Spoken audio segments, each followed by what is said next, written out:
नमस्कार, मी जिल्हाधिकारी बुलढाणा. आपल्या बुलढाणा जिल्ह्यामध्ये मतदार याद्यांचा विशेष सखोल पुनरीक्षण कार्यक्रम सुरू होत आहे. आपल्याला सगळ्यांना कल्पना आहे की आपल्याकडची जी मतदार यादी आहे ती मतदार यादी अंतिम मतदार यादी जी आहे त्याचे आम्ही 2 पार्ट्स केलेले आहेत. आपल्याकडे आपल्या मतदारसंघामध्ये किंवा आपल्या मतदार एरियामध्ये मतदान केंद्राच्या बाजूला जे BLO आम्ही निश्चित केलेले आहेत, हे BLO आपल्या घरी येतील.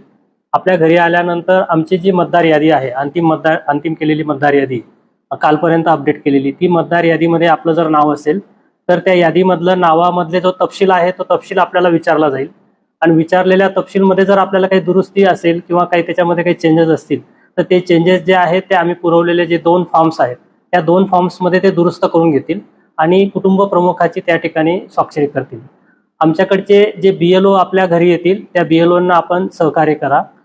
ज्या दिवशी BLOचं आपल्या एरियामध्ये मॅपिंग करून आपल्या घरापर्यंत ते आलेले असतील त्या दिवशी जर आपण त्या ठिकाणी उपस्थित नसतील तर आपला फोन नंबर किंवा आपला संपर्क क्रमांक जर त्यांना दिला तर ते BLO आपल्याला पुन्हा फोन करतील आणि दुसऱ्यांदा आपल्या घरी सर्वेक्षणासाठी येतील.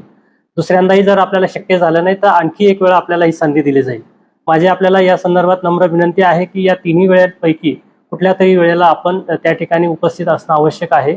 जर आपण त्या ठिकाणी उपस्थित नसले किंवा आपण जर ती यादी मधला आपला पुरावे आणि या गोष्टी कन्फर्म करू शकले नाहीत तर कदाचित आपलं जे ड्राफ्ट पब्लिकेशन आहे त्या ड्राफ्ट पब्लिकेशनमध्ये आपलं मतदार यादीतील नाव त्या ठिकाणी वगळले जाऊ शकते. त्यामुळे ही यादी कन्फर्मेशनसाठी आपली उपस्थिती किंवा घरातील कुटुंब प्रमुख किंवा एकाची तरी उपस्थिती त्या ठिकाणी अनिवार्य आहे. आपल्याकडे BLO आल्यानंतर BLOंनी जी माहिती आपल्याला विचारली ती माहिती आपल्याला परिपूर्ण द्यायची आहे. समजा यापैकी आपण काही माहिती देऊ शकले नाही तर BLO आपल्याला ती माहिती कशी भरायची किंवा त्याबाबत आपल्याला मदतही करतील. या ठिकाणी काही लोकप्रतिनिधींचे सुद्धा जे BLA आहेत ते सुद्धा आपल्या भागामध्ये उपलब्ध आहेत, ते सुद्धा आपल्याला मदत करतील. मतदार यादीच्या बाबतीमध्ये घेतलेले सर्व सर्वेक्षण जे आहे ते सर्वेक्षण पूर्ण झाल्यानंतर आपल्या जिल्ह्याची ड्राफ्ट जे आहे प्रारूप मतदार यादी ती 5 ऑगस्टला प्रसिद्ध होणार आहे. 5 ऑगस्टला प्रसिद्ध झाल्यानंतर आपलं नाव त्या ठिकाणी आहे का नाही याची आपण कृपया खात्री करून घ्या.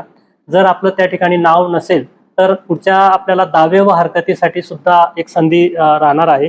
5 ऑगस्ट पासून तर 4 सप्टेंबर पर्यंत हे दावे व हरकती तहसील कार्यालयाच्या आपल्याला निश्चित केलेल्या ठिकाणी आपल्याला फॉर्म नंबर 6, 7 किंवा 8 जो आहे तो भरून आपले दावे त्या ठिकाणी आपण दाखल करू शकतात, जेणेकरून अंतिम मतदार यादीमध्ये आपलं नाव त्या ठिकाणी येऊ शकेल.